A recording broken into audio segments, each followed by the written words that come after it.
Walaupun dalam buku itu tidak ditulis, saya yakin sama Mbah Yai Hamid pasti disangonin kok. Masya Allah, itu rahmah.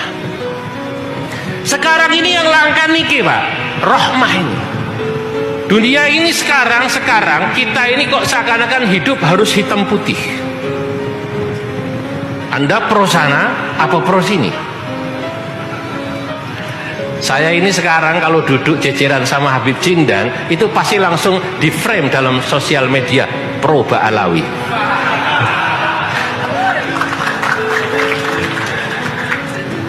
Besok saya kumpul sama Kang Imat, itu tetangga saya di Banten. Ya rada mambu dulur, di atasnya nyambung.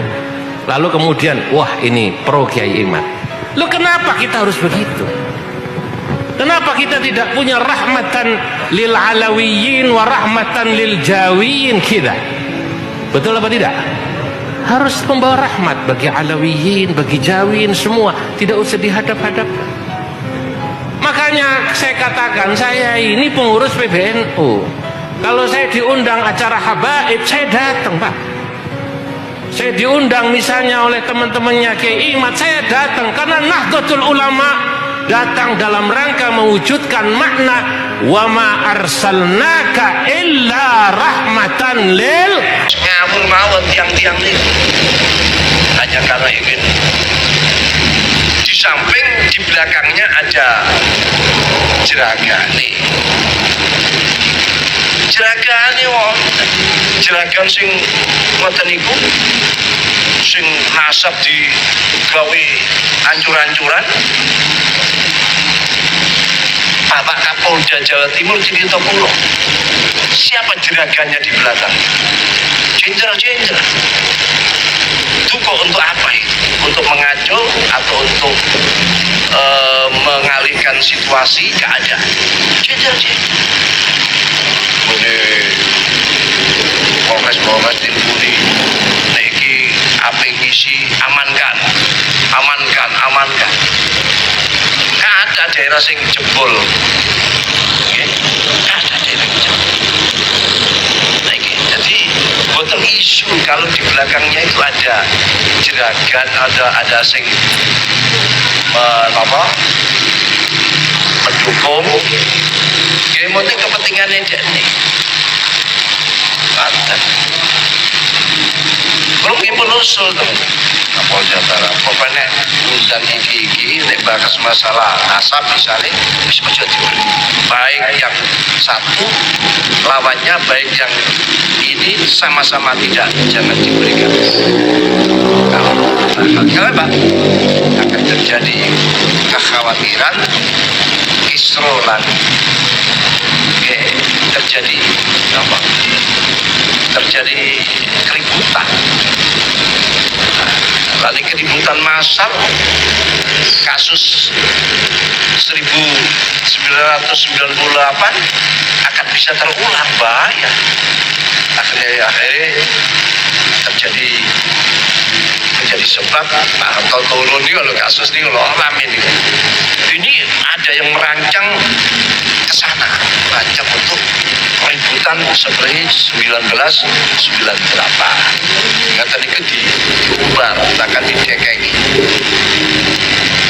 Terus itu bagian dari ketamaan juga,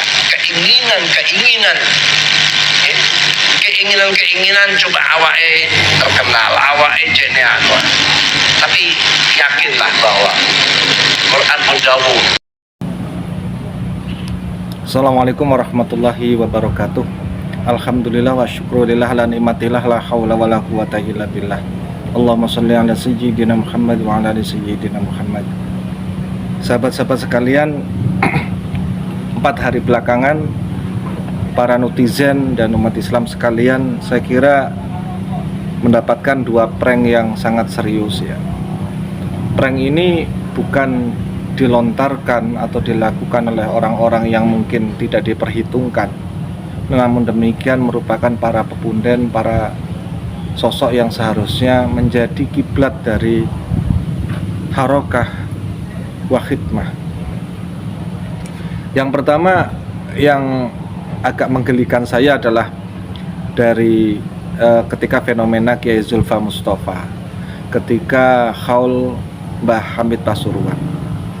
Dalam beberapa perbincangan di media sosial yang dilakukan oleh para akademisi, para pakar, para ulama, para orang-orang yang peduli dengan terungkapnya kebohongan nasab Dzurriyyatur Rasulillah bagi kaum Ba'alawi dan Habaib, dalam hal ini Habaib, adalah ketika mereka itu menduga selama ini Kiai Zulfa Mustafa merupakan salah satu proksi dari kaum Ba'alawi. Mungkin ini tidak bisa disalahkan dari penjelasan Kiai Zulfa, walaupun ada catatan ya, misalnya sebagai tokoh publik figur, Kiai Zulfa Mustafa akan selalu terbuka untuk diundang oleh siapapun, diajak bicara oleh siapapun, termasuk dari kalangan Ba'alawi. Namun dalam dawuh beliau menyatakan kalau itu adalah Alawiyin. Padahal itu nanti dulu ya. Dengan terungkapnya silsilah nasab yang ada, sebenarnya Ba'alawi ini merupakan Bani Alawi, bukan Bani min Dzurriyyatun Sayyidina Ali Karamallahu wajhah. Artinya sangat jauh berbeda gitu ya. Dan beliau melakukan melakukan pemisahan dengan para Nahdliyin, antara Nahdliyin wa Alawiyin. Kalau menurut saya ini lebih ke Ba'alawiyin.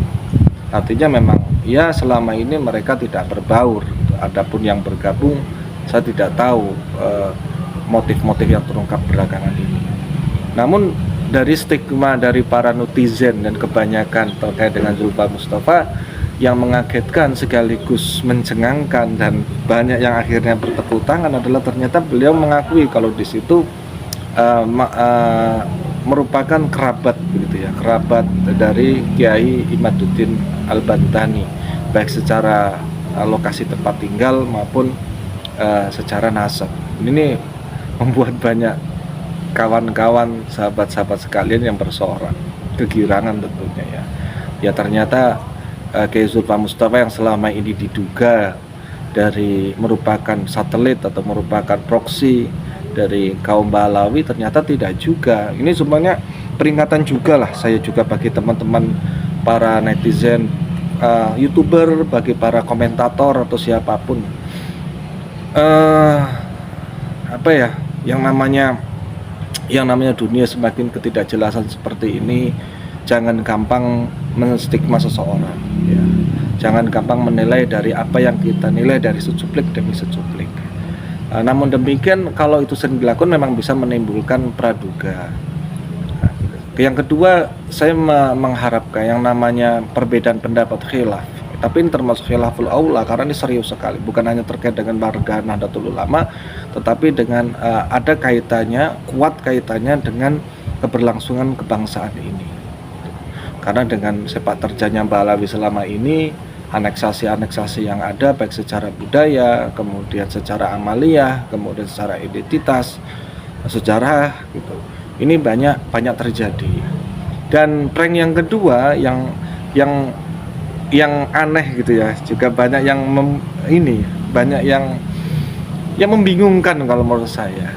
Sebagaimana surat Kiai Zulfa, surat edaran atau surat klarifikasi atau surat penjelasan terkait dengan jatman tempo hari, di mana di dalam surat itu ada kesan PBNU ingin membersihkan Suriah dari keterlibatannya pada pembangkangan jatman di Surabaya. Alih-alih dibersihkan Kiai Zulfa dengan yang diduga proksi, kemudian dibersihkan dengan ceramah yang ada di Hall Kiai Hamid Pasuruan. Nah, ini yang aneh adalah ketika di surat itu PBNU berusaha membersihkan, mensterilkan nama Suriah NU, yaitu Kiai Haji Miftahul Akhyar, bahwa beliau pernah dikomunikasi oleh Lutfi bin Yahya. Namun kemudian dibantah sebagai yang disebut dengan pertemuan atau surat yang wujuduhu ka'adamihi. Itu jelas, soreh sekali. Namun belakangan di TVNU yang sifatnya resmi ya, TVNU resmi, mudah-mudahan itu resmi, saya sendiri tidak tahu statusnya.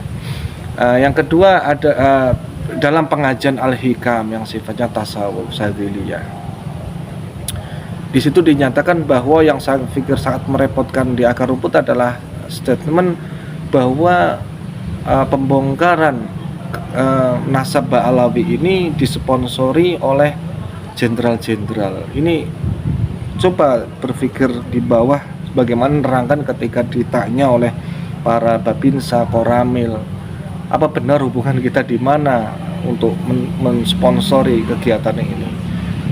Saya nggak tahu apakah sudah ada yang membantah atau belum, tapi kalau saya pribadi berani dengan jelas membantah. Tidak ada itu, tidak ada jenderal, tidak ada siapapun. Yang ada adalah orang-orang yang tercerahkan, orang-orang yang pasrah pada ilmu pengetahuan, orang-orang yang mengikuti naluri keilmuan dari para ulama. Artinya siapapun yang tercerahkan, baik itu jenderal, baik itu akademisi, baik itu dokter, baik itu birokrat, siapapun, sebaliknya siapapun tidak bisa tercerahkan ketika dia menolak ilmu pengetahuan, menolak studi ilmiah, fakta-fakta yang sudah terungkap, baik secara baik secara sejarah historis, baik secara catatan filologi maupun catatan genetika yang selama ini masih dipakai. Kalau surah wal istifadhah atau husnudzon ini ya bagaimana, itu sangat subjektif sekali begitu loh. Menakar husnudzon dengan surah wal istifadhah itu kan subjektif sekali. Kalau menurut saya itu kualitatif gitu. Tapi kalau sudah sejarah, filologi maupun genetika itu termasuk kuantitatif versi saya gitu loh.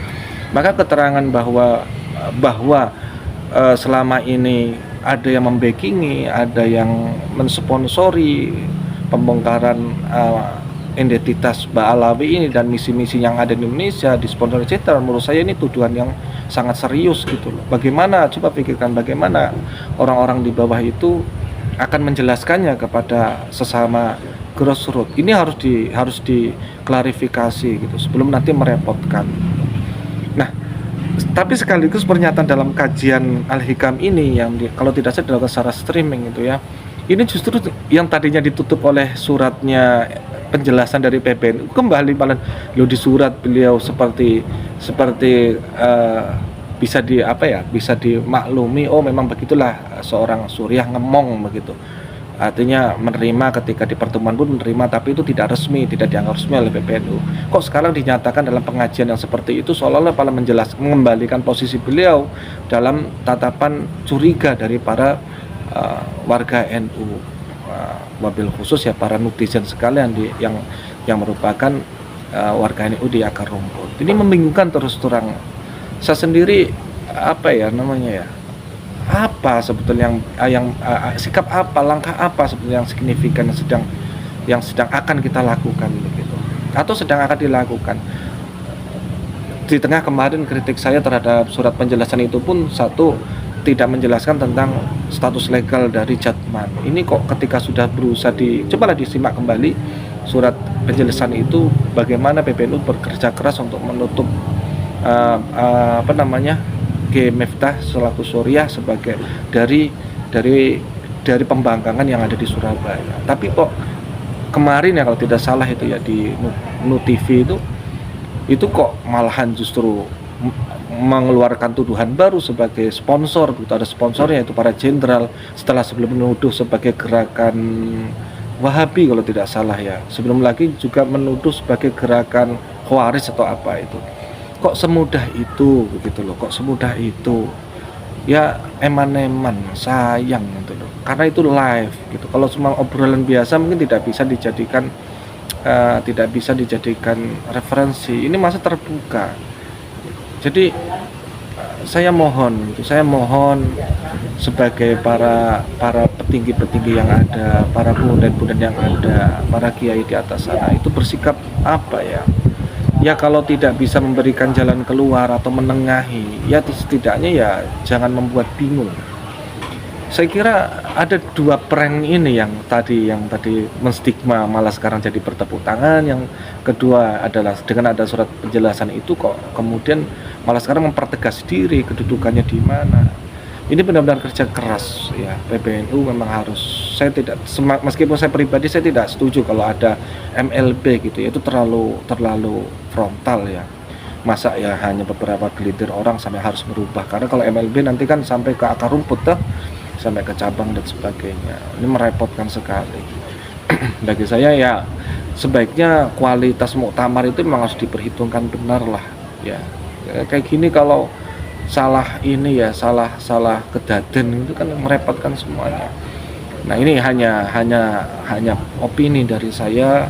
Saya ingin bagaimana teman-teman sekalian menanggapi berita ini gitu. Dan mohon juga dengan komentar yang apa ya, yang logis gitu ya, yang logis terus layak dibaca. Saya melihat kemarahan ya kemarahan, tetapi ya jangan sampai sarkas gitu. Itu yang disayangkan oleh para orang-orang yang sedang bingung hari ini ya.